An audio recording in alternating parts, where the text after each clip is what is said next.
This image tells you that there is fear. And this image tells you that you're a wimp if you don't stay and watch. And these stories are for your own entertainment and enjoyment, so make sure you do the following. Click on that like button, really. Then subscribe because you want to know more. And click the bell because it'll let you know when the next one is available without you worrying about it. Hi there, one and all. I shall start off by asking you to click the like button, and then to click the subscribe button, and then the bell.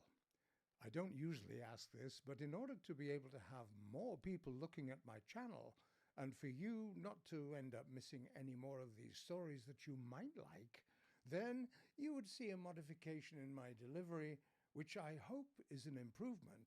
And also, I'm looking, starting next month, to add a food recipe after the story, just in case you'd like to try it. So, here goes. And I hope you enjoy the story. Bedtime Breathers story number 5. Tube. Dictionary, tube. Tube, if you're American. Noun, 1. A long hollow cylinder of metal, plastic, glass, etc. for holding or transporting something, chiefly liquids or gases. A plastic tube is connected to the tap and a beer is ready to be pulled. The inner tube of a bicycle tire. A sealed container, typically of glass and either evacuated or filled with gas, containing 2 electrodes between which an electric current can be made to flow. A cathode ray tube, especially in a television set, color tubes for portables. North American English, a vacuum tube. Verb, to tube, to travel on London's underground rail system.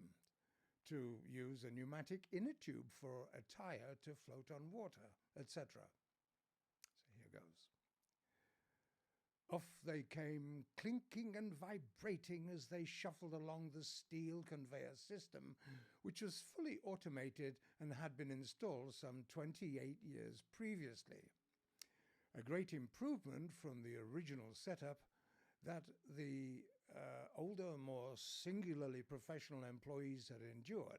But of course, the automated system had not at that time been invented. He looked at the production line and beamed to himself as it was he himself, and not his father, from whom he'd inherited the business, who had found, researched, ordered, installed, and paid for, in spite of his father's severe arguments against such a modification to the family business during his dad's working life.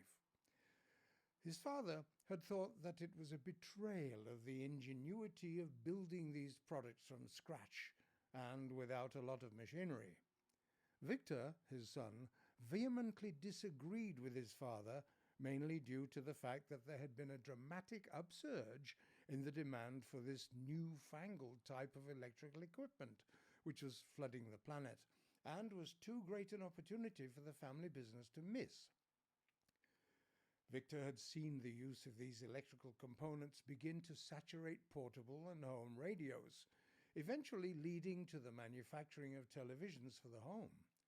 Naturally, these items had black and white, been built in heavy wooden cabinets to stand somewhere in the owner's living room or hallway so that all people in the household could hear, were rapidly transforming into very small portable units, relatively speaking. They usually had a heavy-duty handle built into the top of the wooden casing to allow transportation with some difficulty, and of course it had to be plugged into a main supply of electricity, as batteries were nowhere near sufficiently long-lived as to be independent of the country's main electrical grid. As with all new schemes, after the initial glow of the idea that the media had latched onto, exciting those people who often comprise the lesser prepared businessmen, leaping in to try to be the first in the game and, in their minds, becoming the most successful. The more sedate and better operated businesses were looking at the negative side as well as the positive sides, which would allow them to overcome a number of potential disasters. What happened, which was typical with almost all new ideas, was a leap in the technological knowledge and level of making batteries, which would last substantially longer than the original, rather heavy, yet portable batteries. Those older batteries were almost always used in the torches placed on bicycles' fronts and rears, as well as those carried by English bobbies on their nightly rounds of the local community they had patrolled. That was what his father had grown up with, and he was now in his late 80s. They tended to give not much more than 3 or 4 hours of constant use with a 1.5 incandescent bulb. The ever-available light bulbs really consumed enormous amounts of power, but only produced weak candle-like colored illumination that drained those batteries in a very short time. Such was life. Nonetheless, Victor realized that they would have to modify yet again from the production line of producing electrical glass valves, changing quite substantially by introducing these brand new, ultra-modern transistors. A transistor could weigh in as little as 1 gram when first manufactured, but a glass valve could weigh up to 30 or 40 grams and occupy hundreds of times the volume of space that a transistor would.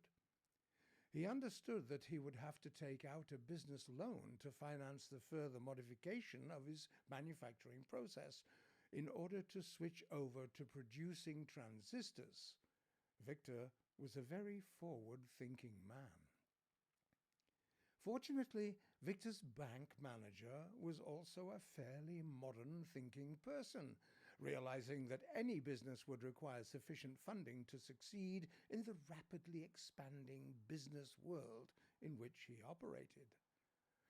The bank manager also fully understood Victor's ability to run the business successfully, just as he had done for the previous number of decades.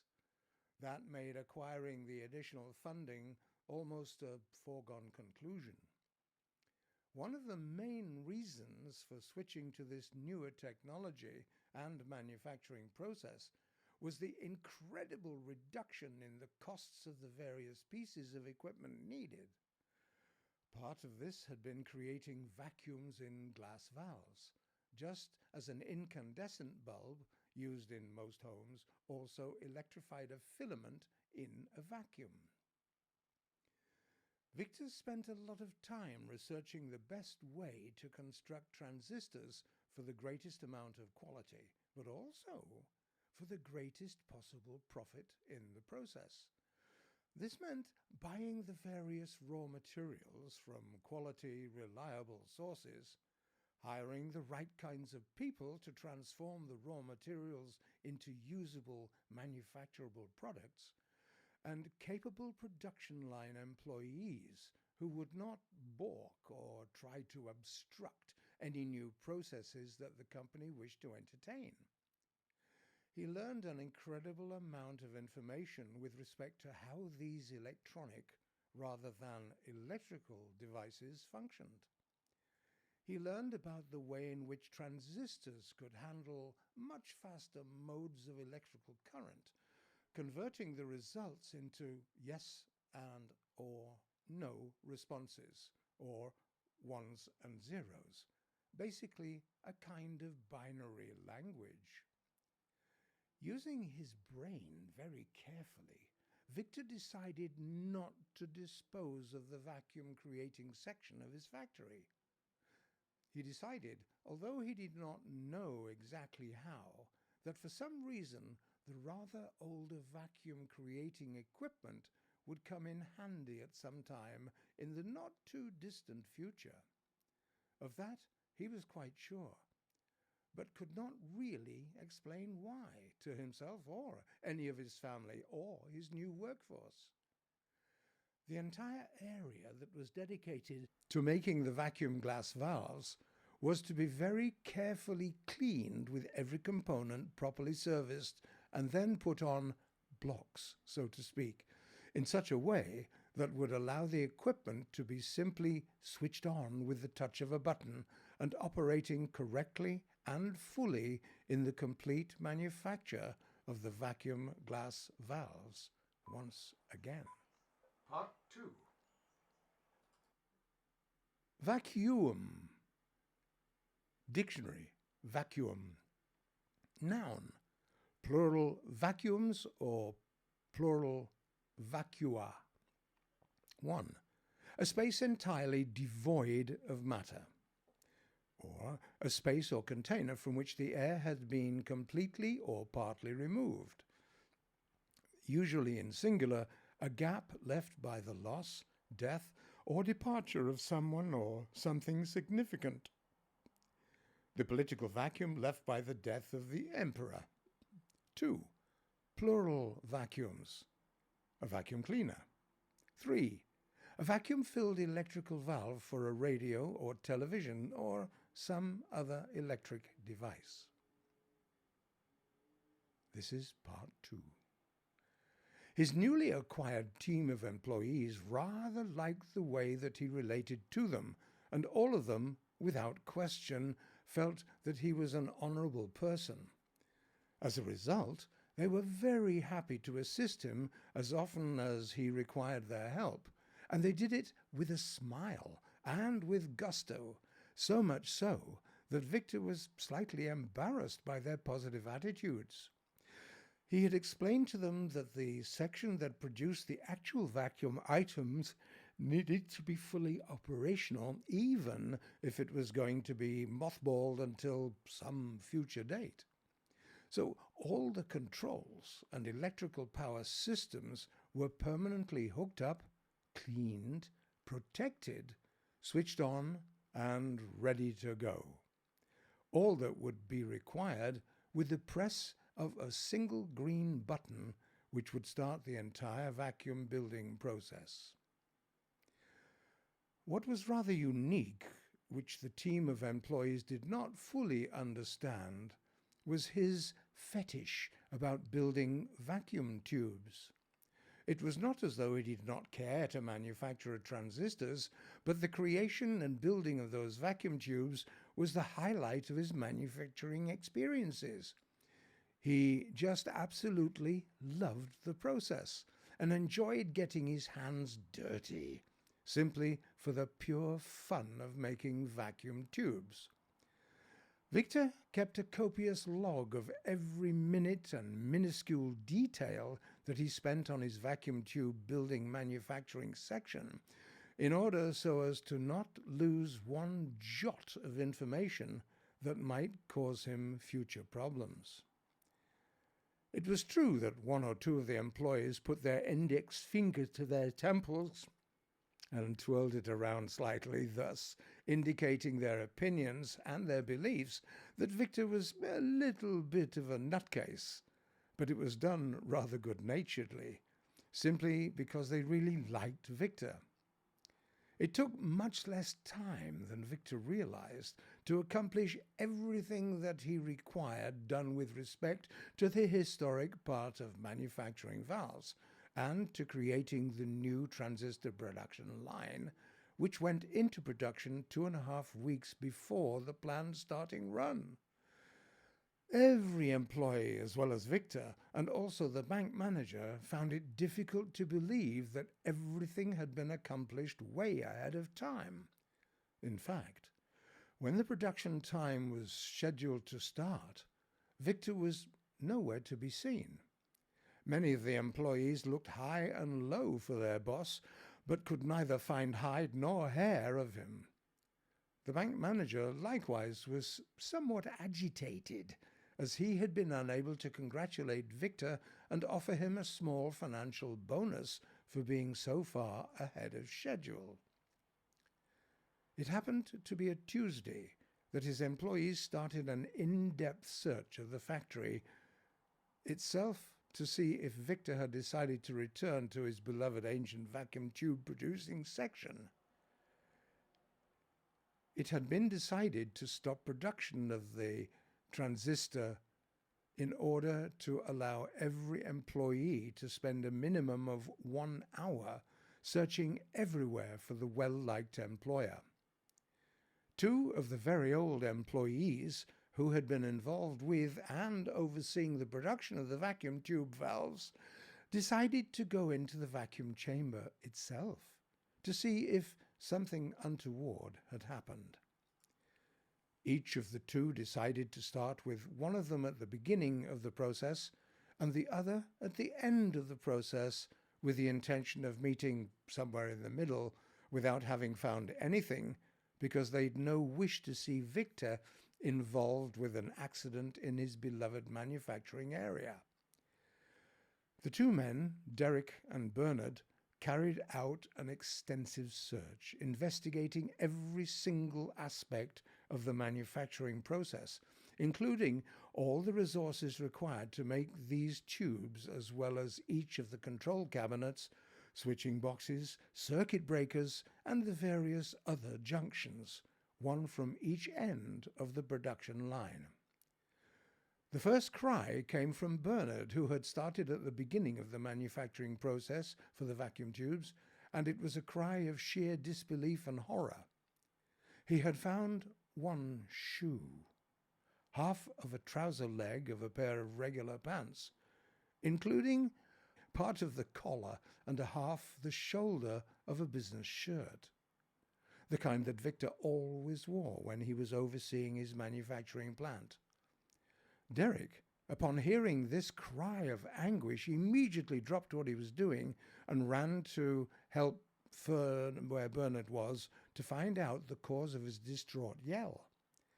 Once Bernard had exchanged and explained everything, Derek decided that they should inform the bank manager and also all of the manufacturing staff. The main reason for doing this was because they had no idea who would pay the wages and to whom they should report. Most of those employees didn't know that Victor's father was still alive, although very old. It was the bank manager who revealed that Victor's father was still alive. Consequently, it would be he who would pay any wages and look after what could possibly be Victor's demise. But up to that point, there was no evidence of what had actually happened to Victor, with the exception of clothing found on the floor. The police were immediately brought in and also directed both Bernard and Derek to assist them in the search for Victor. Foul play had been ruled out, but only temporarily so, until more information could be found. It would be treated as accidental. Up to that point, there had been about 491 valves produced with vacuum innards when the process had been deliberately shut down. No one seemed to be interested in looking at these vacuum tubes or valves simply because everyone understood the manufacturing process had been restored to brand new operating levels, and it was expected that they would be pristine, brand new, and fully functioning vacuum tubes.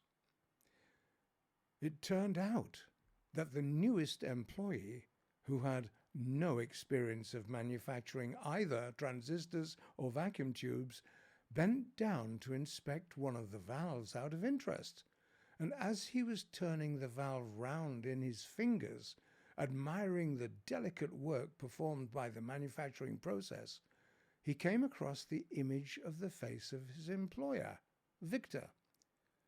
This was not a graphic symbol or a hand-drawn facsimile.